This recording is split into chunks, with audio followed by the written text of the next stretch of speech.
नव्या की बातें सुनते ही अविनाश को हंसी आने लगी थी। उसने हंसते हुए नव्या का हाथ छोड़ दिया। नव्या तुरंत अपने बिस्तर पर जाकर लेट गई। अगली सुबह जब नव्या की आंख खुली तो उसने देखा कि अविनाश जा चुका था। नर्स उसकी सारी देखभाल कर रही थी। नव्या की नजर जैसे ही दरवाजे पर गई तो उसने देखा रोहन और सारा रूम के अंदर आ रहे थे। नव्या मैम, आप कैसी हो? ज्यादा चोट आई है क्या? आपके एक्सीडेंट की खबर सुनकर बहुत डर गई थी, सारा ने घबराते हुए कहा। सारा, मैं बिल्कुल ठीक हूँ, मामूली सी चोट है, नव्या ने सारा को चुप करते हुए कहा। मैम, आपके सर पर पट्टी बंधी है, ये मामूली चोट कैसे हो सकती है? सारा अपनी बातूनी अंदाज में बोले जा रही थी।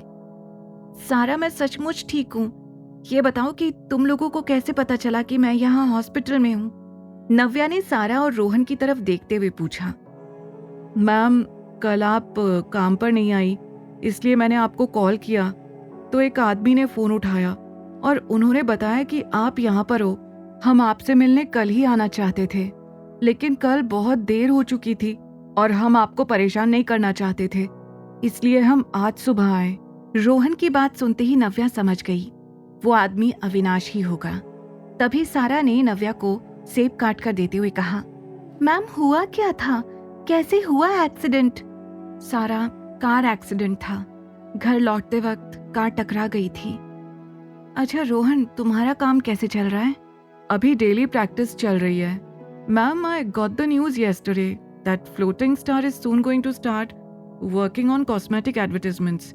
शायद इसी वीक काम शुरू हो जाएगा।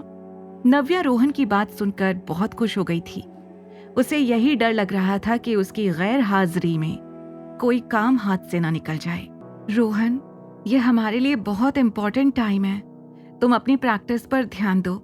हमें उस एडवर्टाइजमेंट को बहुत अच्छे से करना होगा, वो तुम्हारी प्रोफाइल को बहुत आगे लेकर जाएगा, नव्या ने रोहन को समझाते हुए कहा। वो जानती थी सिर्फ लव एंड हेट 2 से कुछ नहीं होगा, उससे से ज्यादा प्रोजेक्ट करने होंगे। हाँ मैम, मैं ध्यान रखूंगा, रोहन ने नव्या को भरोसा दिलाते हुए कहा। हाँ मैम, आप टेंशन मत लो, मैं भी रोहन के साथ बहुत मेहनत करूंगी, सारा ने रोहन की तरफ देखते हुए कहा। कुछ देर बात करने के बाद सारा और रोहन वहां से निकल गए थे। नव्या हॉस्पिटल में एक दिन और रहने के बाद घर जाने के लिए ठीक हो गई थी, लेकिन मरियम आंटी चाहती थीं कि नव्या कुछ और दिन आराम करे। इतने दिनों तक हॉस्पिटल में रहने के बाद नव्या और वेट नहीं कर सकती थी। वो हॉस्पिटल से निकलकर काम पर वापस जाना चाहती थी। हॉस्पिटल से छुट्टी की खबर सुनते ही अविनाश नव्या को लेने के लिए तुरंत हॉस्पिटल आ गया था। नव्या के दिमाग में सोफे वाली बात अभी भी घूम रही थी, जिससे अविनाश को देखकर वो ब्लश करने लगी, लेकिन अविनाश ऐसे रिएक्ट कर रहा था जैसे वो उस बात को भूल गया हो। दूसरे दिन से ही नव्या ने काम करना शुरू कर दिया था। नव्या जैसे ही स्टूडियो पहुंची तो उसने देखा फ्लोटिंग कंपनी की हेड मालविका पहले से आई हुई थी। तुम इस हालत में भी काम पर आई हो?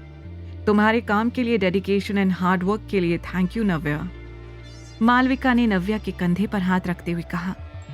नव्या माहौल देखकर समझ गई थी कि प्रोजेक्ट सिर्फ रोहन के लिए ही नहीं बल्कि फ्लोटिंग स्टार कंपनी के लिए भी बहुत इंपॉर्टेंट था। रोहन रेडी होकर शॉट का वेट कर रहा था। तभी नव्या ने रोहन के पास आकर कहा, रोहन, बेस्ट ऑफ लक, हर कोई तुम्हें लेकर बहुत पॉजिटिव है, नर्वस मत होना, अपना बेस्ट दो। कुछ लोग ऐसे होते हैं जो स्टेज पर आने के लिए ही बने होते हैं, चाहे उनकी लाइफ में कितनी भी प्रॉब्लम क्यों ना आए, उनके अंदर टैलेंट और पॉजिटिव एटीट्यूड हमेशा होता है। रोहन, ऐसे ही लोगों में से एक तुम हो, नव्या ने रोहन को मोटिवेट करते हुए कहा। आगे की कहानी जानने के लिए देखें अगला एपिसोड सिर्फ पॉकेट FM के YouTube चैनल पर, और द रिटर्न के सारे एपिसोड्स को सुनने के लिए डिस्क्रिप्शन में दी लिंक से डाउनलोड करें पॉकेट FM ऐप।